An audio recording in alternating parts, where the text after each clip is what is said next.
Ya habíamos visto la ley de Ohm para circuitos de corriente continua, que decía que la corriente que circula por un circuito sencillo de una pila y una resistencia, la corriente era igual al cociente entre la diferencia de potencial de esa pila y la resistencia que tenía ese circuito. Y también vimos qué pasaba cuando en lugar de tener una sola resistencia teníamos dos, que podían ser en serie o en paralelo. Entonces eso más o menos había sido sencillo. También habíamos visto cómo calcular la potencia y algunas cositas más.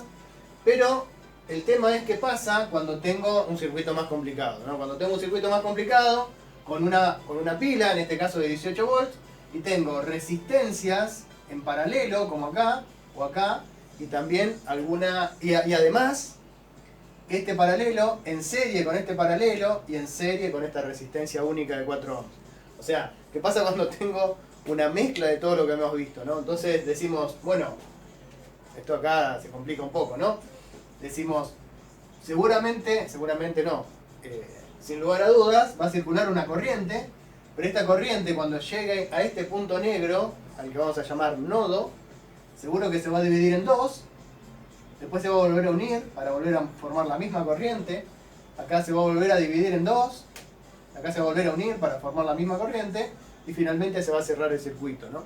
Entonces, ¿qué pasa si yo quisiera calcular, por ejemplo, cuál es la corriente que pasa por la resistencia de 18 ohms o por la resistencia de 9 ohms? ¿Cómo hago para llegar a calcular eso? Bueno, para llegar a calcular eso lo que tenemos que hacer, como no lo podemos hacer de entrada, lo que vamos a hacer es lo mismo que hacíamos cuando vimos qué pasaba con las resistencias en serie o las resistencias en paralelo. Vamos a buscar circuitos equivalentes que sean más sencillos de analizar. Es decir, yo acá marqué estos puntos imaginarios que no pertenecen al circuito, los marqué A, B, C y D. Entonces digo, voy a hacer un circuito que sea equivalente a este circuito de acá, pero más sencillo de analizar. Y digo, estas dos resistencias que están en paralelo, yo sé cómo reemplazarlas por una única resistencia que tenga la misma cantidad de ohms que estas dos en paralelo. ¿Eso cómo se hacía? Se hacía el producto de ambas dividido la suma. La resistencia equivalente de la resistencia de 18 ohms en paralelo con la de 10 ohms es el producto de ellas dividido la suma. Es decir, que entre A y B, tener estas dos resistencias en paralelo es lo mismo que tener esta única resistencia de 6,429 ohms. Les puse 3 decimales, ahora vamos a ver por qué. O sea, busqué mucha precisión, pero ahora vamos a ver por qué. Entonces, yo digo, si en lugar de tener estas dos en paralelo, es lo mismo que tener una única resistencia que se calcula de esta manera. Eso ya lo habíamos visto. O sea, cómo reemplazar dos resistencias en paralelo por una única resistencia equivalente. Y cómo se calculaba. Y lo mismo pasa con estas dos resistencias de 20 ohms y de 9 ohms que también están conectadas en paralelo. Entonces, yo sé que la resistencia equivalente es igual al cociente del producto sobre la suma. Entonces, entre A y B, en lugar de tener esto, yo puedo poner la resistencia equivalente que es de 6,429, y en lugar de tener este paralelo entre B y C, yo puedo tener una única resistencia de 6,207 ohms, que es la resistencia equivalente de este paralelo. Entonces ahora, entre los puntos, fíjense que los puntos A, B, C y D, A, B, C y D, siguen estando en mi circuito equivalente más sencillo, ¿no? Entonces digo, la corriente que circula por la corriente total que circula por este circuito equivalente que es más sencillo, ahora la puedo calcular. ¿Por qué? Porque tengo una pila y tengo 3 resistencias en serie. ¿Está bien? Y habíamos dicho que la resistencia equivalente de resistencias en serie era igual a la suma de las resistencias. O sea que la corriente que está circulando por acá es igual por la ley de Ohm, ¿no? Es igual al voltaje dividido en la resistencia total. El voltaje es 18 volts y la resistencia total es esta resistencia más esta resistencia más esta resistencia. Y eso me da que la corriente que está circulando por acá es 1,082 amperes. Como este circuito es equivalente a este circuito, esta corriente es 1,082 amperes. Esto es 1,082 amperes. ¿Está bien? Perfecto. Ahora lo que a mí me gustaría saber, como dije, era las corrientes que circulan por acá, ¿no? Porque esta corriente se va a abrir, bueno. Entonces digo, para saber eso, sería interesante saber qué voltaje, qué diferencia de potencial hay entre los puntos A y B. Entonces, para eso también puedo usar la ley de Ohm. Porque la ley de Ohm me decía que I era B sobre R. Lo acabamos de calcular. Pero por lo tanto, esto también me está diciendo que I por R es igual al voltaje. La corriente por la resistencia es igual al voltaje entre los extremos de esa resistencia. O sea que entre los extremos de A y B, el voltaje que hay es el producto de la resistencia por la corriente. Pero yo conozco la corriente, ahora la conozco. Es 1,082 amperes. O sea que el voltaje entre los extremos de A y B, el voltaje entre los extremos de A y B, es igual a la corriente que atraviesa por la resistencia equivalente. Y eso en este caso es 6,956 volts. O sea que el voltaje entre los puntos A y B es 6,956 volts. Entre B y C, lo mismo, pero tomando 6,0207 ohms, que es la resistencia que hay entre B y C. Eso nos da este valor. Entre los puntos C y D, a pesar de que no lo voy a calcular, no me va a hacer falta para nada, también lo calculo y ahora vamos a ver por qué. En la diferencia de potencial, o sea el voltaje entre C y D, también es I por R. O sea, 1,082 amperes, que es la corriente que está circulando, por la resistencia que es 4 ohms. Y esto me da 4,328 volts. ¿Está bien? Antes de avanzar, quería mostrar una cosa. Que el voltaje entre A y B es este de acá. El voltaje entre B y C es este de acá. Y el voltaje entre C y D es este de acá. Es decir, yo tengo una pila que tiene 18 volts. Y eso genera un voltaje entre los extremos de esta resistencia y de esta resistencia. Qué casualidad que el voltaje entre A y B más el voltaje entre B y C más el voltaje entre C y D, pueden hacer la cuenta, pero esto más esto es 18 volts. Exactamente el voltaje que da la pila. ¿Está bien? Entonces, cuando tenemos un circuito cerrado como este, el que llamamos malla, ya vamos a ver que no es ninguna casualidad que se dé esa igualdad. De hecho, esto es lo que se llama una de las leyes de Kirchhoff, de los voltajes.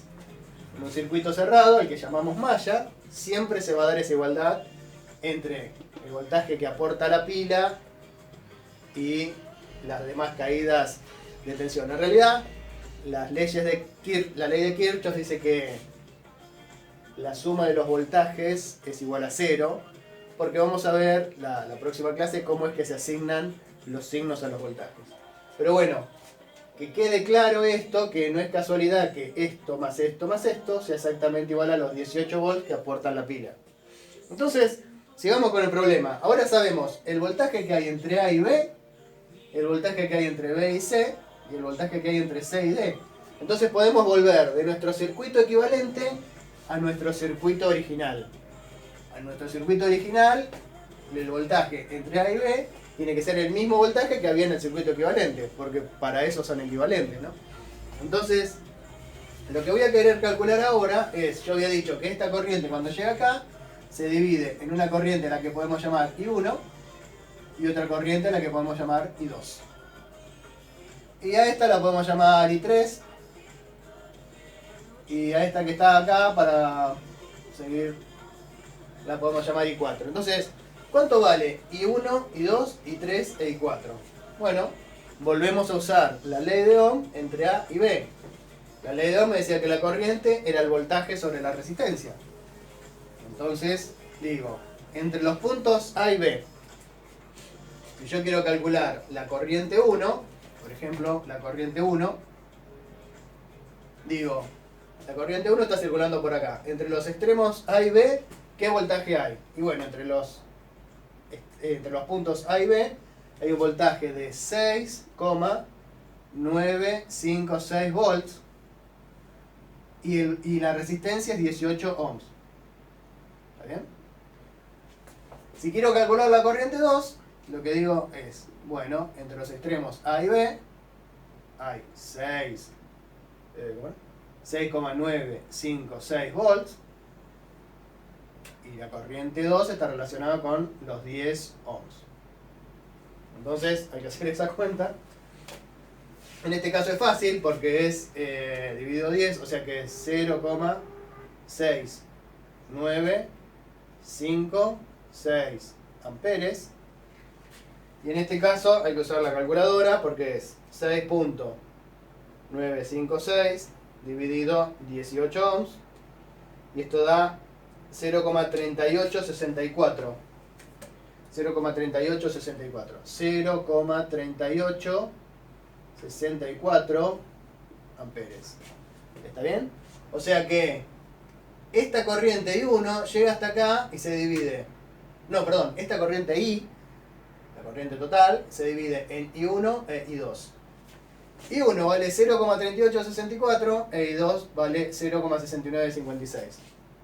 Por supuesto que todos se darán cuenta que 0,3864 más 0,6956, no hago la cuenta, pero estoy seguro que tiene que dar 1,082. ¿Por qué? Porque llega esta corriente y se divide en dos, y después acá se vuelven a unir y vuelve a dar la corriente original. Así que si yo hago la cuenta de hacer esto más esto, I1 más I2 me da I. ¿Está bien? Cuando en un circuito eléctrico yo tengo un punto en el que confluyen tres corrientes, ese punto se llama nodo. O sea que este punto negro es un nodo. Ven que llega I1 y sale I2 e I3.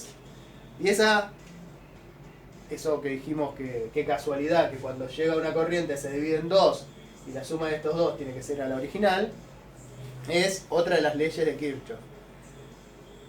La ley de Kirchhoff para la corriente dicen que en un nodo no se acumula carga. Es decir, que todo lo que entra tiene que salir. O sea que si entra una corriente I y salen dos corrientes I1 e I2, necesariamente I1 más I2 tiene que ser igual a la corriente I.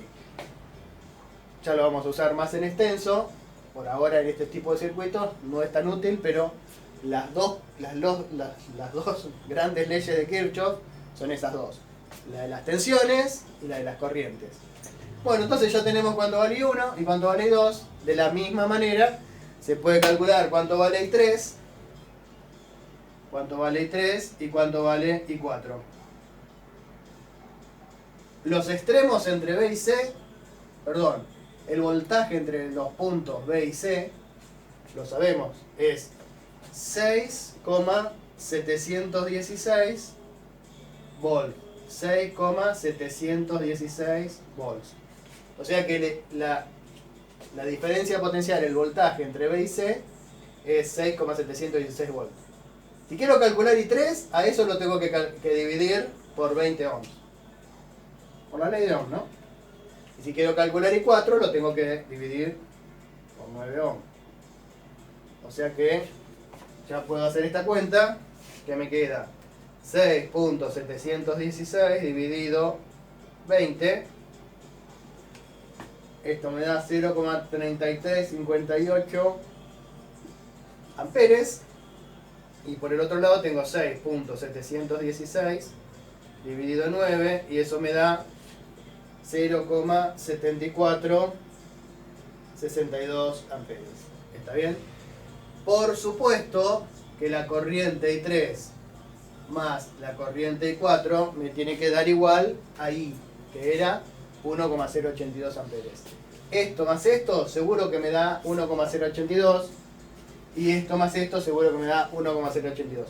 Por eso es que usé tantos decimales, porque quería asegurarme que si tengo algún error por redondeo, el error esté en las milésimas y se note que I1 más I2 es igual a I. A ver, vamos a hacerlo. 0.3864 más 0.6956 es igual a 1,082. ¿Está bien? Exactamente. Y acá 0.3358 más 0.7462 es también 1,082. Por eso puse 4 decimales para que no hubiese error. Si se hubiese tomado un decimal, por ahí tenía un error de redondeo. Perfecto. Entonces, cuando tengo un circuito de este estilo, que tiene una sola batería, eso es importante, cuando tengo una sola pila, y tengo un conjunto de resistencias, lo que trato de hacer es pasar de este circuito complicado a otro circuito equivalente que sea más fácil de calcular. En este caso, la complicación, ¿dónde estaba? Teníamos estas dos resistencias en paralelo y estas dos resistencias en paralelo. Cada uno de esos casos se podía reemplazar por una sola resistencia equivalente. Una vez que reemplacé por esa resistencia equivalente, era muy fácil usar la ley de Ohm. Una vez que obtuve la corriente total y el voltaje entre A y B, y entre B y C, y entre C y D, vuelvo al circuito original y calculo las corrientes que pasaban por cada una de las resistencias. I1, I2, I3, I4, y la corriente I ya la había calculado desde antes. Si yo quisiera calcular, por ejemplo, la potencia que está disipando la resistencia de 20 ohms, lo que hago es el voltaje entre B y C multiplicada por I3 y nada más. ¿Está bien? Pero eso lo vimos en la clase pasada, cómo calcular las potencias disipadas. Bueno, vamos a dejar por acá.